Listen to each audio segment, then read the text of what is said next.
You, John Fitzgerald Kennedy, do solemnly swear I, John Fitzgerald Kennedy, do solemnly swear that you will faithfully execute the office of President of the United States that I will faithfully execute the office of President of the United States and will, to the best of your ability, and will, to the best of my ability, preserve, protect, and defend the Constitution of the United States. preserve, protect, and defend the Constitution of the United States. So help you God. So help me God.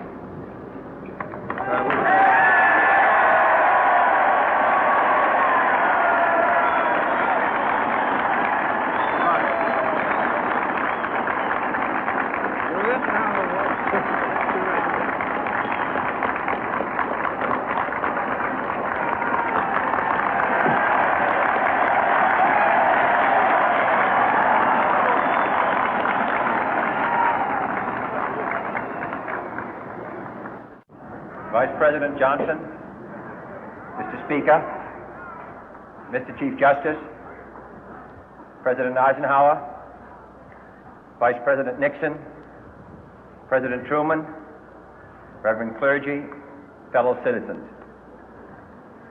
We observe today not a victory of party, but a celebration of freedom, symbolizing an end as well as a beginning, signifying renewal as well as change. For I have sworn before you and Almighty God the same solemn oath our forebears prescribed nearly a century and 3/4 ago. The world is very different now, for man holds in his mortal hands the power to abolish all forms of human poverty and all forms of human life. And yet the same revolutionary beliefs for which our forebears fought are still at issue around the globe. The belief that the rights of man come not from the generosity of the state, but from the hand of God. We dare not forget today that we are the heirs of that first revolution. Let the word go forth from this time and place to friend and foe alike that the torch has been passed to a new generation of Americans born in this century, tempered by war, disciplined by a hard and bitter peace, proud of our ancient heritage, and unwilling to witness or permit the slow undoing of those human rights to which this nation has always been committed and to which we are committed today at home and around the world.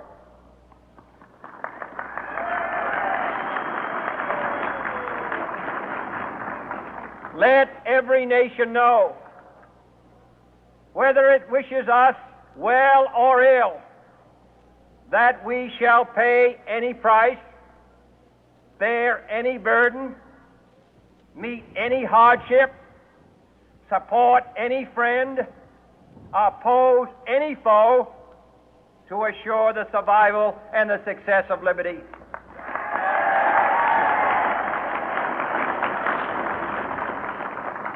This much we pledge and more.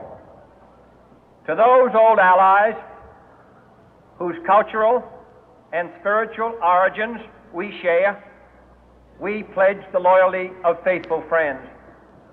United, there is little we cannot do in a host of cooperative ventures. Divided, there is little we can do, for we dare not meet a powerful challenge at odds and split asunder. To those new states whom we welcome to the ranks of the free, we pledge our word that one form of colonial control shall not have passed away, merely to be replaced by a far more iron tyranny. We shall not always expect to find them supporting our view, but we shall always hope to find them strongly supporting their own freedom, and to remember that in the past, those who foolishly sought power by riding the back of the tiger ended up inside.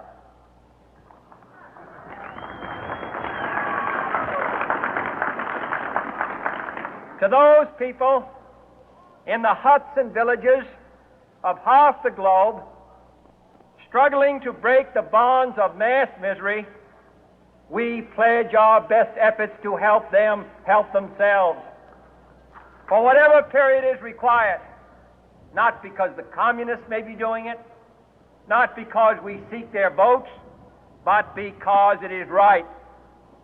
If a free society cannot help the many who are poor, it cannot save the few who are rich.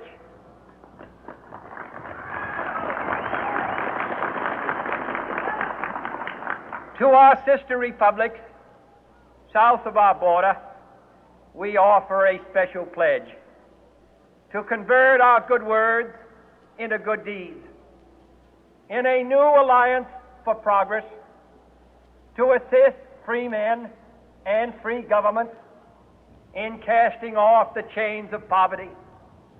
But this peaceful revolution of hope cannot become the prey of hostile powers.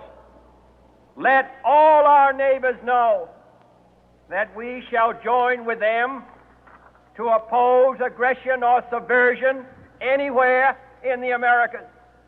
And let every other power know that this hemisphere intends to remain the master of its own house.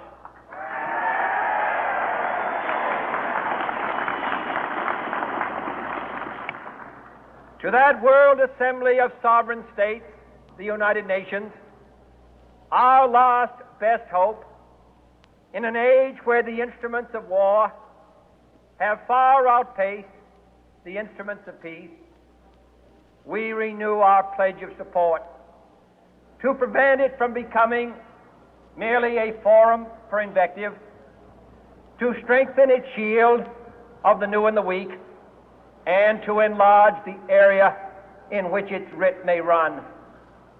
Finally, to those nations who would make themselves our adversary, we offer not a pledge, but a request that both sides begin anew the quest for peace. Before the dark powers of destruction, unleashed by science, engulf all humanity in planned or accidental self-destruction, we dare not tempt them with weakness, for only when our arms are sufficient beyond doubt can we be certain beyond doubt that they will never be employed.